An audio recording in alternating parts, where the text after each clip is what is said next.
around that. Now, the Nigerian manufacturing sector, a crucial driver of economic growth, has been grappling with the effects of high interest rates. Experts say high interest rates can significantly impact the cost of production, making it difficult for manufacturers to maintain profitability and invest in new projects. They emphasize that government must continue to initiate growth-targeted reforms aimed at encouraging growth for the manufacturing sector.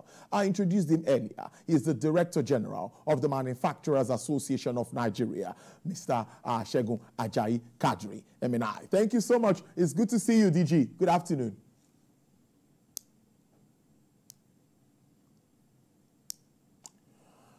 Mr. Segun Ajayi Kadri, DG, can you hear me?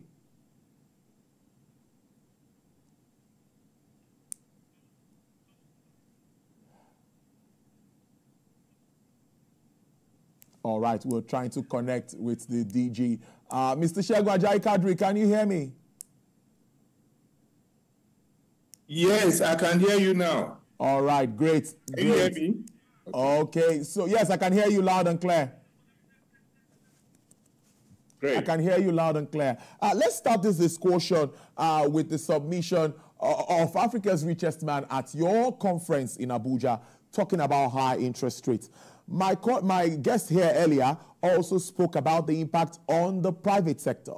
How does this come to you, DG?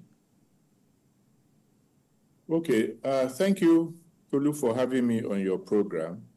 High interest rate, not only for manufacturers, but for all players in the economy, will normally mean that they are borrowing at a rate that is higher than they previously had, and also that even existing credit lines that they have might have to be increased. Which means that they are going to have to pay higher interest rate. So for a manufacturer, and that's what you have asked, how it has come to us, for the manufacturer, what it will mean is that it's going to have to, for instance, in terms of funding is raw materials, in terms of funding is working capital, in terms of procuring funds for even future investments that it needs to do, it will be procuring the loan facilities at a rate that is higher. Now, when this is combined with all other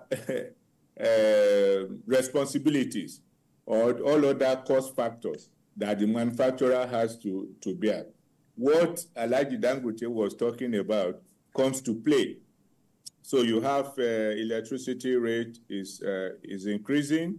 There's insecurity that has limited logistics. The average disposal, the Nigerian income has continued to dwindle. So you have a situation where all of those factors militating against business is compounded by the fact that even the money you require, the funds you require to do business, you are procuring it at a much higher rate. I think in a nutshell and in a very simple time, this is what it portends, or this is what it means to an average manufacturer.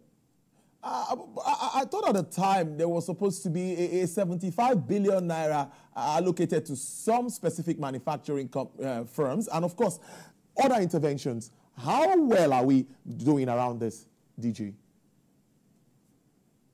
Okay, so I guess you are referring to the 75 billion for a minimum of 75 manufacturing industries. Exactly. That process is still on. Incidentally, we've not had any disbursement to the best of my ability, but the process is being worked on. Our members, manufacturers have applied for the funds. We are currently directing such applications to the Ministry of Industry, Trade and Investment. It is expected that it may be disbursed by through the BOI. But so we have applied and we are looking forward to maybe a fast track on the implementation process. That in itself could be indicative. I mean, because if you look at the requirements of industries, for instance, in MAN, we have about 2,500 members. So if you are going to be seeing their requirements, I'm sure you will know that will not be adequate. And so we're actually looking forward to other government initiatives that will bring a much, much bigger sum that will be able to make an impact. But directly to answer your question, we are looking forward to that facility to get to the manufacturers. What sort of interventions now, DG, let's look at it this way today, and what sort of interventions do you think manufacturers need at this time? You create the jobs, you can get the jobs, government cannot create the necessary or the needed jobs. So what sort of interventions are you looking at? Incentives do you expect from government? Waivers, what are you looking at that can help address these issues? Now, energy cost is on the high side right now, paying more for electricity and also paying more for other sources of electricity. So what sort of interventions specifically, DG, are you looking at this time? Okay, so the cost of doing business has been indicated as one of the major drivers of non-performance of the manufacturing sector. So you look at things that government can do to bring down the cost. You have also mentioned a very important one, that's the cost of energy. First, there's the inadequacy of supply, and then there's the cost of supply. You are aware that recently the electricity price went up by more than 250%. Now, this is an impossible tax for any manufacturer to scale. So there has to be an understanding as to what level of increase is tolerable. So we need to bring down the cost of power. Secondly, there's also the need to address the high level of insecurity, because this, for instance, has effectively put paid to some manufacturing businesses in some parts of the Northeast, for instance, and also in terms of access to those raw materials that we procure locally, and even the logistics in terms of movement of either those raw materials and the distribution of manufactured products.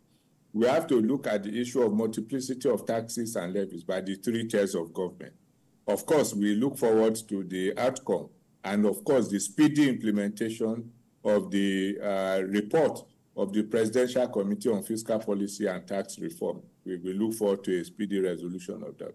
At the same time, we also need to look at what rate, and that's the issue we are discussing, manufacturers are able to access the loans, the credit facilities they need to run their businesses.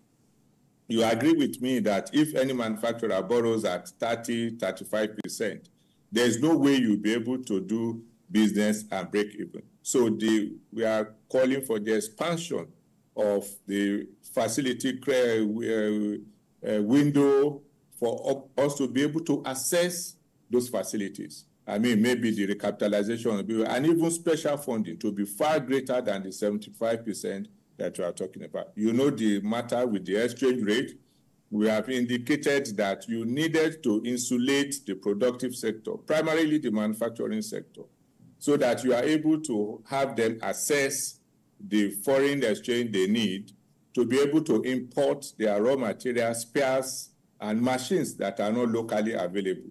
And this will have a trickle-down effect on even the cost of doing their business, the cost at which the products are sold, and ultimately the price at which the average Nigerian will be able to buy. As you can see for yourself, the disposable income of the average Nigerian is dwindling, and so it will be a lot better if they're able to buy their products at cheaper prices. We also see the rate of import duty that they pay on their raw materials. Yes, we've achieved the objective of getting manufacturers to pay at the rate at which Form M was open, but we're even asking for a freeze so that we are able to know that, look, when you import, you are going to pay duty at a rate that will allow you to be able to pass on the relief to the average Nigerian. I believe that if we do some of those things, and communications between us and government has been along the line of implementing this thing. The economic management team has already made recommendations. We are hoping that very soon those measures will be implemented by the Presidential Committee, and we'll be able to have some of these things come to play, because the manufacturing sector is highly desirous and highly in need of those measures to give immediate relief. It can actually be an avenue, because once you are able to have a domestic production ramped up, you are able to scale and you are able to export, it will help to assuage the challenges we have with foreign exchange. In all of this, we need to have an outlook. What are you looking at? What do you think would play out, considering all of these challenges that we face? Interest rate is on the high side. We've talked about that. Inflation is also on the high side. What is the outlook for Nigeria's manufacturing industry? Just today, we've seen a downgrade even looking at our growth figures. So are you worried? What is your outlook? Yes, I mean, I'm worried. I mean, that's a given. Because in the beginning of the year, we indicated by the second half of the year, we are going to start to see some upswing. Yeah. Because we had expected that the reforms of government will have gained traction, that will have started to see the results, right, and the positive effect of those reforms. So it will appear that, of course, it also has to do with the global trend and the fact that we have seen some sluggish movement in the local economy. And so while we still hold on to that expectation that we are going to see some improvement towards the end of the year, I mean, this is July, we are already in the second half, and we are still dealing with some of these challenges. So what the outlook is that, yes, we are still hopeful, though not as optimistic as we have been, but we are still very hopeful that we are going to have some measure of improvement. There's no doubt about that. So what government just needed to put a lot of speed into the implementation of some of the reforms that we know are evident and that they would improve the business environment. As you're well aware, we have a very resilient manufacturing sector. We have very innovative processes that are being put in place. And it's not only on government side, it's also on the side of the manufacturers, because we have come to terms with the environment in which we operate, and we have continued to brainstorm within our ranks on how, within the situation that we find ourselves, to be able to, one, improve on our processes, and then collaborate more with government, so that those gains that we continue to receive going forward, we maximally optimize what we will get. I mean, what can improve our businesses from it and run with it. I don't think that there's any need for us to be too apprehensive about what the outlook for the remaining period of the year should be. It just requires that government puts a lot of speed into those reforms that have been promised and those that are being currently implemented. So that, I mean, as we approach the last quarter of the year, we should see the impact come into play. Let's see how all of this plays out there. I must thank you so much for your time, despite your busy schedule. I've been speaking to the Director General of the Manufacturers Association of Nigeria, Mr. Segun Ajayi-Kadri. Thank you so much. Do enjoy the rest of your day. We really appreciate you. Thank you, Tolu, for having me. It's always a pleasure. Thank you.